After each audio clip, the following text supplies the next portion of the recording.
Freestyle Travel. Hey everybody, this is the Freestyle Travel Show, and I'm your host, Kenny Flannery. Happy freaking New Year. We're about 4 days into it now, I think. Yeah, I think it's January 4th. I'm gonna double check. Sometimes you never know. Yep, January 4th. Here we go. So, 4 days in, so far so good, and I got a pretty good feeling about this year. I think it's gonna be awesome in a lot of regards for a lot of people. A lot of traveling to be done, a lot of projects to work on for myself. I'm excited about it. But let's get back to what's been going on for the end of the year. Last episode, I was with Aaron in his drinking sanctuary in Sacramento. We're rambling on about this, that, and the other thing. Good times all together. And then from there, I went to Chico, California. One of my favorite towns in the country, just because of the good friends I got there, and just the kind of town it is. Sierra Nevada Brewery. They've done me a lot of good over the years, besides just the good beer that they've made. Like going to Nepal, that whole trip, that was all thanks to Sierra Nevada. And they started in Chico, and now they have a brewery in North Carolina, of course. But yeah, it all got started there in Chico, California. So I was excited. Obviously, I went to the brewery while I was in town. And, a bunch of other good beer spots. Rambled around, catching up with friends here and there. Just always good shenanigans to be had there in Chico. And it's been good since then. That was just a few weeks ago, I guess. And I've gotten all the way across the country. Now I'm kind of on the bounce back, so... Yeah, I hitched down from there. I got myself to Hollywood eventually. The point of that was to see my sister. And all this that I'm kind of crunching in the end of December, knowing that I wanted to get back to North Carolina to see my brother for Christmas. Some other family coming down there too.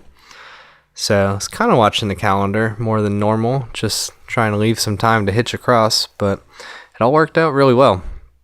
After seeing my sister, I got myself to San Diego, and there was just to catch up with a couple different friends, one of which I'll be catching up with here in New Orleans shortly. That's what I'm on my way to now.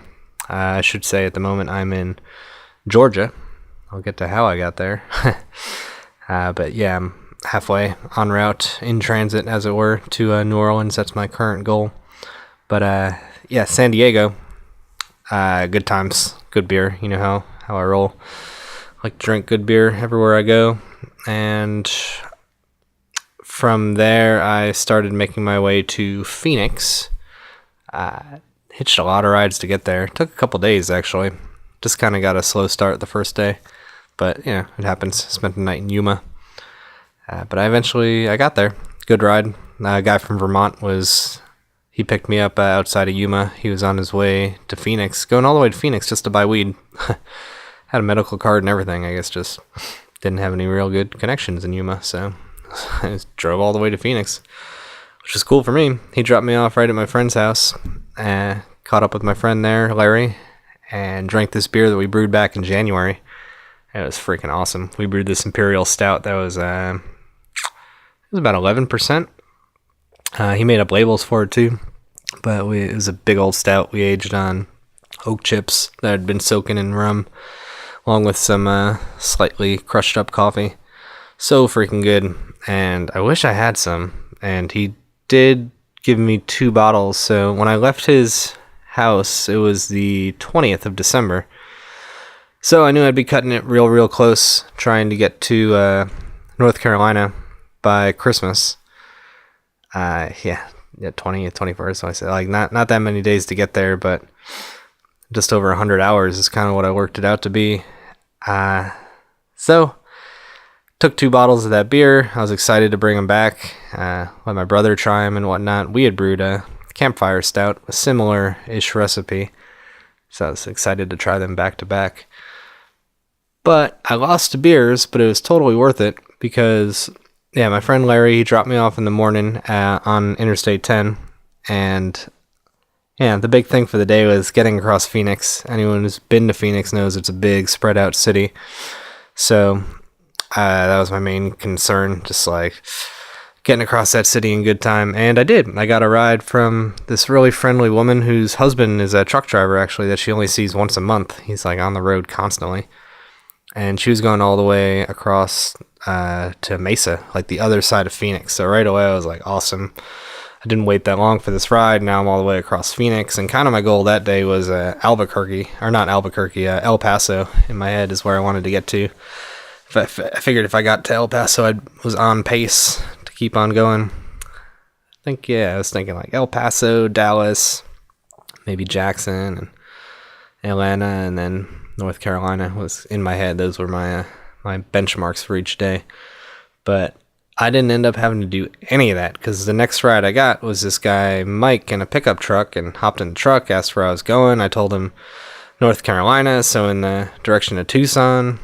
And he asked me why I wasn't like taking a bus there, and I said, I hitchhike all the time, and I don't really have the money to spend on bus tickets. It could be better spent elsewhere.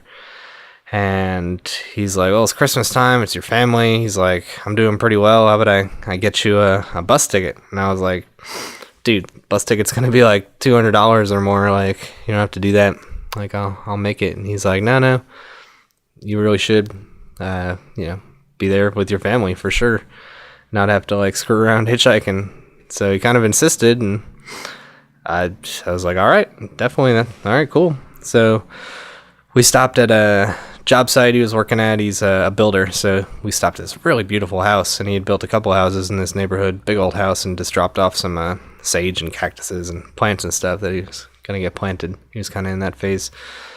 So he had checked the Greyhound real quickly on his phone, and then we drove to the Greyhound bus station. We're in the parking lot, and he's fiddling with his phone, like about to buy the ticket. And then he decided to check airfare, because we were right next to the airport too. And he's like, oh, a plane ticket is cheaper. Would you rather fly? I'm like, yeah, that'd be awesome.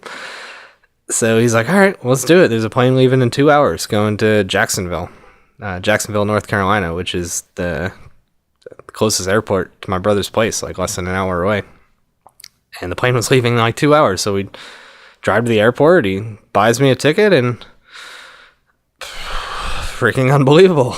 There we go. I thought I had 4 or 5 days of nonstop hitchhiking in front of me, with probably some cold days ahead, and the uncertainty and everything else. Like, I'm sure it would have been a fun adventure, but to just skip across the country easily and be with my brother that night was freaking amazing.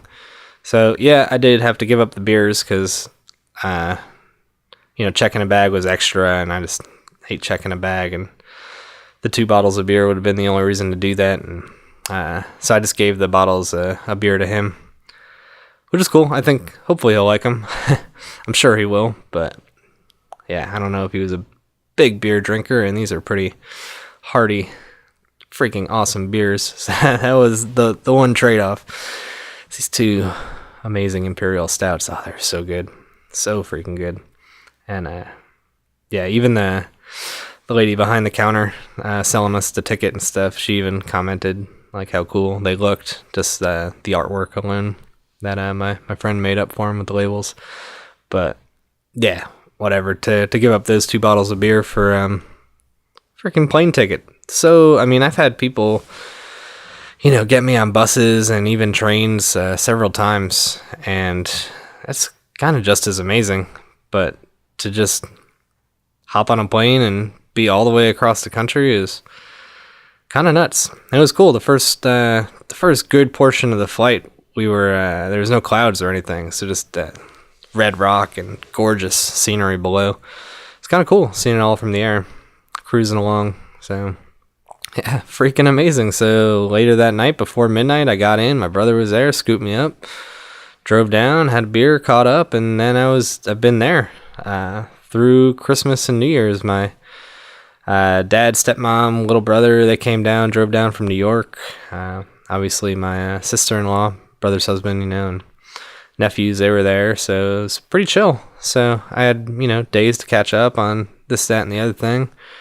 Relax, drink some homebrew, drink some other beers, have some good meals, be able to catch up with my brother was like the main thing. Super cool. super cool. Yeah, just relaxation. So that's what I'm just coming out of today. I was gonna leave a couple days ago to start heading towards New Orleans. So yeah, when I was in San Diego, my friend there, she was saying how she was going to be in New Orleans the first week of the year pretty much, and I'd already been angling towards going to Biloxi, Mississippi to see my friend there, hang out, work on some projects and stuff. So like, all right, that's pretty good timing, especially since she was planning on flying to New Orleans, hanging out, and then likely driving to or towards Biloxi anyways, because that's kind of where she's from. So it's sort of ideal. So yeah, I was going to leave a couple days ago, but the weather was pretty bad. It's pretty bad today. No, the weather was good today, but it was the aftermath of they get this kind of storm like once every couple years. Yeah, a couple inches of snow. It's no big deal from where I grew up, like Connecticut and New York, but down this area, accidents everywhere. So the roads were pretty crazy, especially in the beginning of today, but I got moving. Especially the first few rides where the roads were real bad. It was easy to get rides. There's sort of like a sense of community when storms and things like that hit. So I was getting rides real easy at first. And I got a truck driver. He was going all the way down to Jacksonville or Miami. Yeah, crap. He was going to Miami. And I kind of thought about going to I-10, but now I got out at I-20 to sort of head Atlanta way. And yeah, I got a ride from a cop, super nice cop, but he got me a little ways. And then another truck driver got me to where I am now, which is just past, just past Augusta, Georgia, not quite to Atlanta. So here I am, actually in a hotel room, which is kind of nice. Not something I do super often, but I always appreciate it when I am. It's really cold out, colder than my gear would allow. I mean, I would probably survive, but yeah, my sleeping bag and my bivy, 20 degrees is like the maximum amount of cold that I think I'd survive in with the current gear that I have, and probably actually closer to 30 degrees, so pretty much shot for camping tonight. So that kind of sucked also because I was looking at megabus tickets, which are super cheap when you get them way in advance. But had I gotten to Atlanta, and I really tried, there was a bus leaving from Atlanta to New Orleans for what would have been like $4 or $5 cheaper than a hotel room. So that would have been a no-brainer. Stay in a hotel room or spend a few less dollars and wake up in New Orleans. So that would have been cool. That's not what happened, but oh well. I don't mind just being warm and having a chance to record this tonight here too. So I'll get on the road tomorrow, and I gotta check. I don't know how many miles or hours I got ahead of me. I know it's theoretically possible for me to get to New Orleans tomorrow, but it's probably a slightly better chance that I'll be on the road one more night somewhere, hopefully somewhere warmer. Definitely don't want to spring for a hotel room 2 nights in a row. Should save my money for beers and food, the essentials. So I'm excited. This should be cool. Freaking love New Orleans. The food is awesome. People are really cool. It's always a good time there. So I'll catch up with my friends that are going there. I've got a friend that I hitchhiked there with years ago now.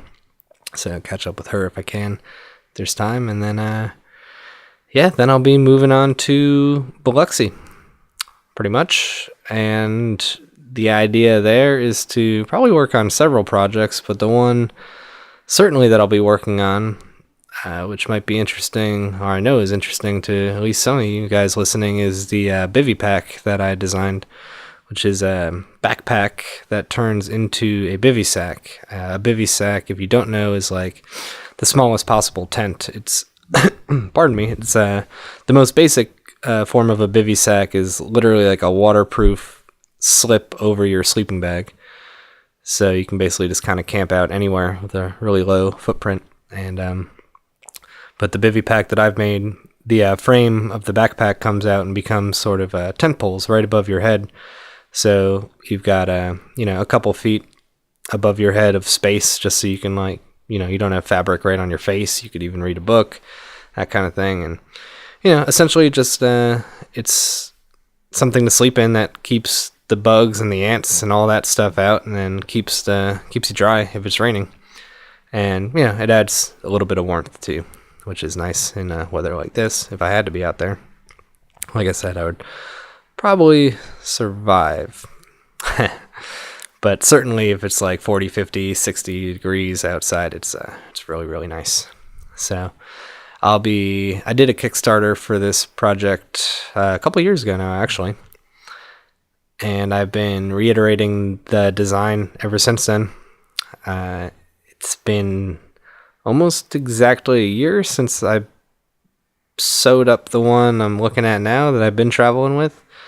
And it's got me around the world on many hitchhiking trip, train trip, plane ride, everything.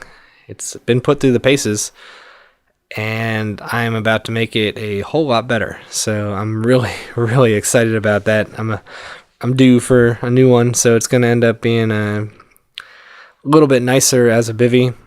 I'm gonna pardon me. I'm going to add a slightly better venting system to it, so it'll breathe even better. I'm excited about that, because sometimes it does get a little wet at the feet, which all bivvies do, but I kind of want to, I know I could make something even better, so I'm going to do that. I'm going to make the bag itself a little bit smaller, which at least for me is going to be awesome. I know I'm probably going to end up either doing another Kickstarter or just messaging people here and there who I know might be interested in maybe making a handful for other people. So, like I said, for me, smaller is going to be a little bit better. And I don't know if that'll be better for everybody. Everyone's got a different amount of stuff they carry. And obviously, I don't know. I think the less stuff you have, the better. So less volume should be nicer for most people, but we'll see. It might be expandable too. There's one little trick I'm going to do. So that's kind of what I'm going to do. I'm going to get to Biloxi, finalize the design that I want to make, order all the fabrics, and make a prototype or two. And when I love it, I'll, shoot a video of it or do whatever and see if anyone else wants them, and work out how to make a bunch of them. Probably not hundreds at first, but, a dozen, 3 dozen, whatever. I'll post that here. I'll post that everywhere. And whoever's interested can let me know. And like I said, I don't want to be sitting around making hundreds of them, but certainly if I get a couple people helping me, I'm down to make some for whoever wants them. And so that's what I'm most excited about here in the new year coming.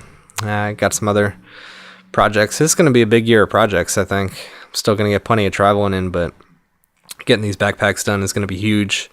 I've got a short book that's almost done. I got a bigger book that I'm writing, but I don't even want to put a timeline on that one. But the shorter book, that's going to be a good one. A 6-pack of hitchhiking stories. Just 6 chapters of short stories hitchhiking around. So I'll let you know when that's ready to go. Depends how much time I get here coming up, but I should be able to knock it out pretty quick. I've already got most of it done.